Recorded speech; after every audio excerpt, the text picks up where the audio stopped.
Good morning students. आज मैं आपको परमाणु संरचना का सबसे लास्ट और सबसे इम्पोर्टेंट टॉपिक पढ़ाने जा रहा हूँ।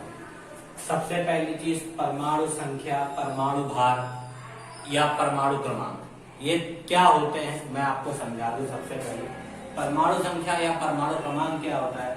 किसी तत्व में उपस्थित प्रोटॉनों की कुल संख्या को उसकी क्या कहलाती है? परमाणु संख्या कहलाती है। इसे कैपिटल Z से प्रदर्शित करते हैं।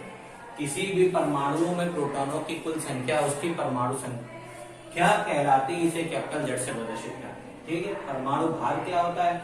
किसी तत्व का परमाणु भार वह संख्या होती है जो यह प्रदर्शित करती है कि तत्व का एक परमाणु कार्बन 12 के परमाणु के 1/12 भाग से कितने गुना भारी है। मतलब याद रखिए, कार्बन 12 के 1/12वें भाग से कितने गुना भारी है। किसी तत्व का परमाणु भार वह संख्या होती है।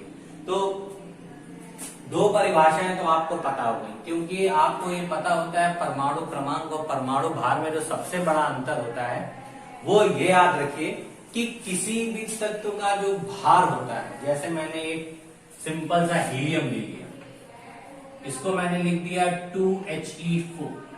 तो हमेशा याद रखिए कि हम लोग ये कंफ्यूज होते हैं कि सर भार कौन सा है, क्रमांक कौन सा है। तो याद रखिए जो ऊपर लिखा होता है वो भार होता है और जो नीचे होता है वो क्रमांक होता है। क्यों? वेट हमेशा सर पे रखा जाता है। आप लोग देखते होंगे जो वर्कर्स लोग काम करते हैं, कभी कभी भारी चीजें उठानी होती तो वो अपने सर पे रख लेते हैं। तो वेट हमेशा ऊपर रखा जाता है, तो नीचे वाला अपने आप क्रमांक हो जाता है। तो दो परिभाषाएं हो गई। सबसे पहले परमाणु संख्या क्या हो गई? किसी परमाणु में उपस्थित प्रोटॉनों की कुल संख्या को उसकी परमाणु संख्या कहते हैं। ठीक। और दूसरी परमाणु भार की क्या परिभाषा हो गई? किसी तत्व का परमाणु भार वह संख्या होती है जो कार्बन 12 के 1/12 भाग से कितने गुना भारी होता है। ठीक। तो ये दो परिभाषाएं आपको याद रखनी है। अब मैं आपको इलेक्ट्रॉन डॉट स्ट्रक्चर के बारे में बताने जा रहा हूं कि इलेक्ट्रॉन डॉट स्ट्रक्चर क्या होता है। जैसे सोडियम का परमाणु क्रमांक 11 होता है। अच्छा, एक बात और मैं बता दूं आप लोगों को। आप लोग सोचेंगे सर आपने परमाणु क्रमांक लिया, परमाणु भार क्यों नहीं लिया? मेंडलीफ ने जब आवर्त सारणी बनाई थी, यानी पेरियोडिक टेबल जब मेंडलीफ ने बनाई थी, सबसे पहले मेंडलीफ ने बताया था कि परमाणु को उनके भारों के बढ़ते हुए क्रम में रखा जाए। जब इस तरीके से उन्होंने अपनी पहली टेबल बनाई तो उसमें वो टेबल गड़बड़ हो गई थी, क्योंकि उनका कहना था कि एक ही क्लास के सभी अणु जो होंगे, एक ही आवर्त के जो सभी अणु होंगे वो एक दूसरे से समान गुणधर्म प्रदर्शित करेंगे। पर जब उन्होंने सारणी को परमाणु भार के हिसाब से बनाया तो ये गुण नहीं प्रदर्शित कर रहा था। इसीलिए उन्होंने मेंडलीफ ने बाद में अपनी आवर्त सारणी को परिवर्तित किया और परिवर्तित करने के बाद बताया कि किसी के तत्व जो होंगे वो परमाणु क्रमांक के बढ़ते हुए क्रम में रखे जाएंगे। इसीलिए परमाणु क्रमांक की वरीयता अधिक दी गई थी। इसीलिए इलेक्ट्रॉन डॉट स्ट्रक्चर जब हम लोग करते हैं तो इलेक्ट्रॉन्स की संख्या या परमाणु क्रमांक के हिसाब से ही करते हैं, परमाणु भार के हिसाब से नहीं करते, क्योंकि यही हमको बताती है कि तत्व में कितने प्रोटॉन है और कितने इलेक्ट्रॉन। क्योंकि एक बात हमेशा याद रखिएगा ना, इलेक्ट्रॉनों की संख्या हमेशा हमेशा सदैव प्रोटॉनों की संख्या के बराबर होती है। इसीलिए अगर कोई ये भी लिख देता है किसी तत्व में उपस्थित इलेक्ट्रॉनों की कुल संख्या उसकी परमाणु संख्या कहलाती है, तो ये भी परिभाषा हमारी सही होती है, गलत नहीं होती। तो सबसे पहले हम परमाणु क्रमांक ज्ञात करें। देखिए, परमाणु क्रमांक को जानने के लिए नील्स बोर्स ने बताया था सबसे पहले कि परमाणु जो होते हैं वो अपनी कक्षाओं में 2n² के हिसाब से जाते हैं। यानी कि पहली कक्षा हमारी K, दूसरी हमारी L, तीसरी हमारी N और चौथी हमारी M होती है। तो पहली कक्षा में ज्यादा से ज्यादा 2, दूसरी कक्षा में ज्यादा से ज्यादा 8 या उससे कम 2, तीसरी कक्षा में 18 उससे कम 8 या उससे कम 2 और चौथी कक्षा में 32 या उससे कम 18 या उससे कम 8। इस तरीके से इलेक्ट्रॉन्स को जाते हैं। तो सबसे पहले ये चीज समझ लीजिए कि पहली कक्षा में ज्यादा से ज्यादा इलेक्ट्रॉन जाएंगे या तो 2, दूसरी कक्षा में 8 जाएंगे या 2 जाएंगे, ठीक है, स्थिर कक्षा प्राप्त करने के लिए। तीसरी कक्षा में 18, 8 या 2, और चौथी कक्षा में 32, 18, 8 और सबसे लास्ट में 2। तो 2 क्यों बार बार जाता है हर जगह, या 8 की या 18 की आवृत्ति बार बार क्यों होती है, वो उनकी स्थिर कक्षाएं होती हैं। हर इलेक्ट्रॉन अपने आप को स्थिर रखना चाहता है, वो ये नहीं चाहता है कि हमको किसी के साथ कुछ साझेदारी या लेन देन करना पड़े। पर अगर इस स्थिति में इलेक्ट्रॉन को साझेदारी करनी पड़ती है तो भी वो अपने आप को संतुष्ट करने के लिए या अपने आप को स्थायित्व प्रदान करने के लिए साझेदारी करता है। जैसे हम लोग किराए के मकान में रहते हैं, अगर हम लोगों को अपना मकान लेना होता है तो हम लोग किसी न किसी प्रकार की लोनिंग कराते हैं। वजह क्या होती है लोनिंग कराने की या पैसे लेन देन करने की, जिससे हम अपना एक स्थायी निवास प्राप्त कर सके। वैसे ही इलेक्ट्रॉन्स के अपने स्थायी निवास होते हैं, 2, 8, 18, 32। अगर किसी के पास 2 ही है तो 2 वाला स्थायी निवास ले लेगा, किसी के पास 18 है तो 8 है तो 8 वाला स्थायी निवास लेगा, और अगर उसके पास फिर भी कुछ पैसे बच जाते हैं तो वो 2 वाला भी ले सकता है। तो इस हिसाब से इलेक्ट्रॉन्स अपने आप को स्थायी स्थिति में लाना चाहते हैं। अब मैं डॉट स्ट्रक्चर के द्वारा आपको समझाऊंगा कि किस तरीके से इलेक्ट्रॉन्स अपने आप को स्थायी कक्षा में बनाए रखते हैं। देखिए सबसे पहली चीज होती है सोडियम, तो ये मैंने लिखा सोडियम Na, ठीक। इसका सबसे पहले इलेक्ट्रॉन डिस्ट्रीब्यूशन कर दीजिए, 11 है। पहली कक्षा में ज्यादा से ज्यादा इलेक्ट्रॉन कितने जाते हैं 2, तो पहली कक्षा में इलेक्ट्रॉन कितने चले गए 2। दूसरी कक्षा में ज्यादा से ज्यादा देखिए हमेशा घटा दीजिएगा, टोटल 11 है, 2 इलेक्ट्रॉन पहली कक्षा में आ गए, यानी के कक्षा में इलेक्ट्रॉन कितने आ गए 2। तो अब उसके पास केवल कितने बचे हैं 9 इलेक्ट्रॉन। तो 9 इलेक्ट्रॉन उसके पास बचे हैं, तो दूसरी कक्षा में अधिकतम इलेक्ट्रॉन 8 जा सकते हैं या तो फिर 2।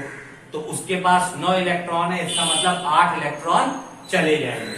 तो एल कक्षा में कितने चले गए हमारे 8। तो देखिए 8 और 2 10 हो गया, उसके पास कितने इलेक्ट्रॉन है केवल 11। तब 1 इलेक्ट्रॉन बचा, तो 1 इलेक्ट्रॉन हमारी तीसरी कक्षा में KLM में चला जाएगा, यानी 1 इलेक्ट्रॉन हमारा क्या हो जाएगा तीसरी कक्षा में चला जाएगा। अब थोड़ा सा इसको गौर से समझ लीजिएगा ये चीज है क्या। देखिए ध्यान दीजिए, ये मैंने सोडियम लिखा, पहली कक्षा जो थी हमारी के थी, ये देखिए मैंने इसकी ये पहली कक्षा ड्रॉ करी, इसमें मैंने ये 2 इलेक्ट्रॉन्स डाल दिए। इसके बाद वाली कक्षा एल है, एल में हमारे कितने इलेक्ट्रॉन है 8। ये देखिए मैंने अगली कक्षा ड्रॉ करी है और 8 इलेक्ट्रॉन्स डाल दिए, 1, 2, 3, 4, 5, 6, 7 और ये 8 इलेक्ट्रॉन में डाल दिए। तीसरी कक्षा मेरी क्या है एम। एम कक्षा में मेरे पास केवल और केवल कितने इलेक्ट्रॉन्स हैं, केवल और केवल 1 इलेक्ट्रॉन है एम वाली शेल में। तो मैंने एम कक्षा में केवल और केवल 1 इलेक्ट्रॉन रखा। हमने आपसे बताया था कि हर इलेक्ट्रॉन्स अपने आप को स्थायी कक्षा में रखना चाहता है। अब तीसरी कक्षा में इसके पास केवल कितने इलेक्ट्रॉन है 1। तीसरी कक्षा में अधिकतम इलेक्ट्रॉन हमारे KLMN के हिसाब से जाते हैं 18 या 8।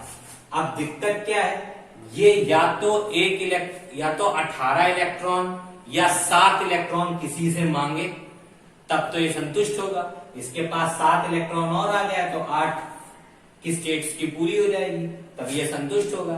तो कोई इसको 8 इलेक्ट्रॉन नहीं देगा, तो ये अपने 1 इलेक्ट्रॉन का क्या कर देता है त्याग कर देता है।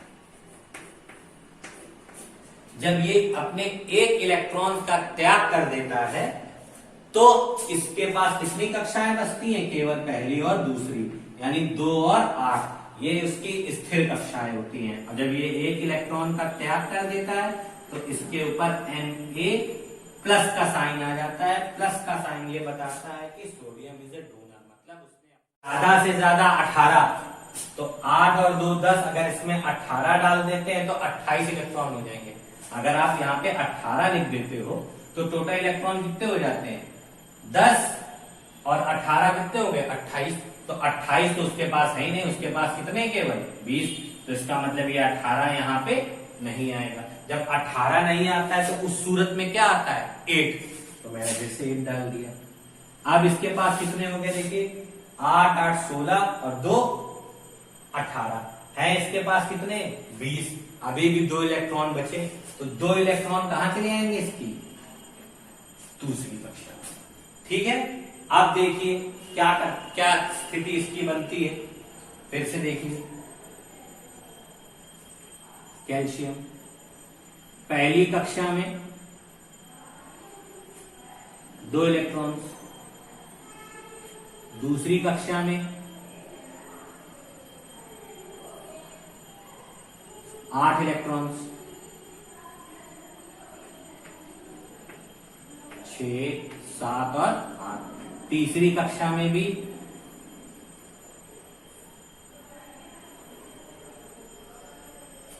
8 इलेक्ट्रॉन्स,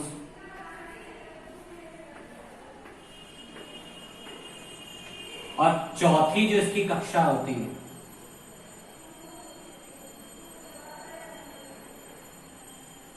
उस पे कितने इलेक्ट्रॉन जाते हैं 2।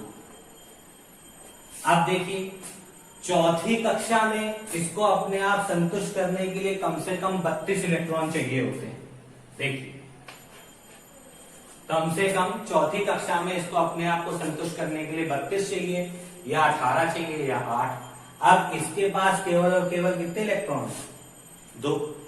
अब इस कंडीशन में वो क्या करता है कि इसको किसी से या तो 6 इलेक्ट्रॉन मिले, तो इतने सारे इलेक्ट्रॉन तो कोई उसको देगा नहीं, तो ये क्या करता है अपने 2 इलेक्ट्रॉन्स को त्याग कर देता है, जिससे इसके पास केवल कितनी कक्षाएं बचती हैं केवल और केवल 3। इस इलेक्ट्रॉन्स को वो त्याग कर देता है, तो उसके पास कितनी कक्षाएं बचती हैं केवल और केवल 3। 1 2 3, ये तीनों इसकी स्थिर कक्षाएं होती हैं। इसीलिए इसका और ये इलेक्ट्रॉन जब वो त्याग देता है तो उसके कैल्शियम के ऊपर आ जाता है Ca+2। +2 ये दिखाता है कि कैल्शियम हमारा क्या है डोनर है। इसने इलेक्ट्रॉन्स को क्या कर दिए हैं त्याग कर दिए हैं। अब बारी आएगी सर ये अपने आप को स्थिर क्यों नहीं कर सकता, 6 इलेक्ट्रॉन्स लेके अपने आप को स्थिर कक्षा में क्यों नहीं बना सकता। अगर आप एक चीज याद रखिए, अपने ऊपर से एग्जांपल लीजिए कि मैं आपसे अगर 6 लाख मांगने जाऊं, कोई दूसरा व्यक्ति है आपसे अगर हमसे कम पैसे मांगे, तो आप किसको इजीली पैसे दे दोगे, जो हमसे कम पैसे मांग रहा होगा उसको इजीली दे दोगे। ये तो करोगे नहीं कि नहीं राजीव सर तो 6 लाख मांग रहे हैं, कोई दूसरा आपसे 1 लाख ही मांग रहा है तो आप हमको नहीं दोगे। सोचोगे यार सर 6 लाख मांग रहे हैं, हम एक काम करेंगे 1 लाख रुपए इसको दे देंगे, 5 लाख फिर भी मेरे पास बचे, वो मेरे बैंक में सेफ एंड साउंड रहेंगे। राजीव सर तो पूरे पैसे मांग ले रहे हैं। तो वही इलेक्ट्रॉन्स की टेंडेंसी होती है, वो ये सोचता है कि हम किसी से 6 इलेक्ट्रॉन उधार लेंगे तब संतुष्ट होंगे। उससे बेटर क्या करते हैं हम अपने 2 इलेक्ट्रॉन्स किसी न किसी को सेटिस्फाई करने के लिए दे दें। अगर हम किसी को सेटिस्फाई करने के लिए दे देंगे तो हम डोनर बन जाएंगे, यानी हम बड़े हो जाएंगे, क्योंकि डोनर हमेशा बड़ा होता है और एक्सेप्टर हमेशा छोटा होता है। तो इसीलिए 2 इलेक्ट्रॉन्स त्याग करके यहाँ क्या बना लेता है प्लस प्लस का साइन। ठीक है, अब तीसरा देखिए आप लोग, तीसरा क्या है पोटेशियम। फिर से K L M और N। फिर इलेक्ट्रॉन डिस्ट्रीब्यूट करिए, 19 है। पहले शेल में मैक्सिमम कितने गए 2, दूसरे शेल में कितने गए 8। तो देखिए 8 और 2 10 हो गए, इसके पास 9 बचे हैं। तो तीसरी कक्षा में मैक्सिमम इलेक्ट्रॉन जाते कितने 8 या 18, 9 इलेक्ट्रॉन नहीं जाते, तो हम यहाँ पे तुरंत क्या डाल देंगे 8। अभी भी इसके पास कितना इलेक्ट्रॉन बचा 1, क्योंकि 8 8 16 और 2 18, 1 इलेक्ट्रॉन बचा, 1 इलेक्ट्रॉन। तो याद रखिए इसी 1 इलेक्ट्रॉन को ये क्या करेगा त्यागेगा, क्योंकि ये तीनों इसकी कैसी शेल्स हो जाती हैं, स्टेबल शेल यानी स्थिर कक्षा है। देखिए फिर से इसको बनाइए कि पहली कक्षा में 2 इलेक्ट्रॉन्स को डालिए, दूसरी कक्षा में 8 इलेक्ट्रॉन डालिए, 3 4 6 7 और 8, तीसरी कक्षा में भी 8 इलेक्ट्रॉन डालिए, 1 2 3 4 5 6 7 और 8, और चौथी कक्षा में केवल और केवल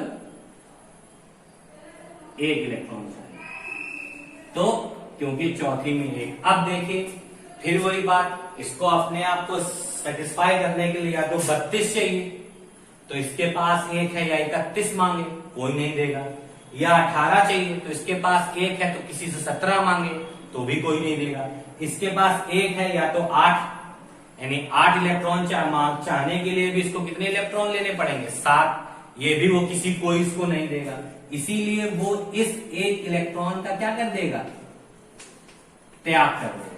त्याग करने के बाद जब ये इस 1 इलेक्ट्रॉन को त्याग देगा तो वापस से देखिए 288 अपने स्टेबल शेल को प्राप्त कर लेगा। तो इसीलिए पोटेशियम के ऊपर केवल प्लस का 1 लगता है, ये प्लस का 1 इंडिकेट करता है कि पोटेशियम ने 1 इलेक्ट्रॉन त्यागा है, +2 कैल्शियम ने 2 इलेक्ट्रॉन त्यागे हैं, सोडियम ने 1 इलेक्ट्रॉन त्यागा है। वैसे ही अगर हम मैग्नीशियम का बनाते हैं, देखिए मैग्नीशियम में क्या है 12, फिर से वही करिए KLMN, पहली शेल में 2 बचे 10, दूसरी शेल में 8 बचे, उसके पास कितने केवल 2, तो M शेल में कितने आ गए 2 इलेक्ट्रॉन। अब फिर से वही बात हो गई, M शेल में 2 इलेक्ट्रॉन आने के बाद फिर ये जब अपने आप को स्टे करता है तो देखिए क्या होते हैं, Mg पहले शेल में 2 इलेक्ट्रॉन, दूसरे शेल में 8 इलेक्ट्रॉन्स, और तीसरे शेल में 2 इलेक्ट्रॉन्स। अब क्या होते हैं, 2 इलेक्ट्रॉन तो इसके पास आ गए, पर तीसरे शेल में स्टेबल शेल 18 मानी जाती है, फिर अगर कम पड़े तो 8, फिर लास्ट में 2, पर ये 2 इलेक्ट्रॉन इसके पास होने के बावजूद भी ये अपनी स्टेबिलिटी शो नहीं करता।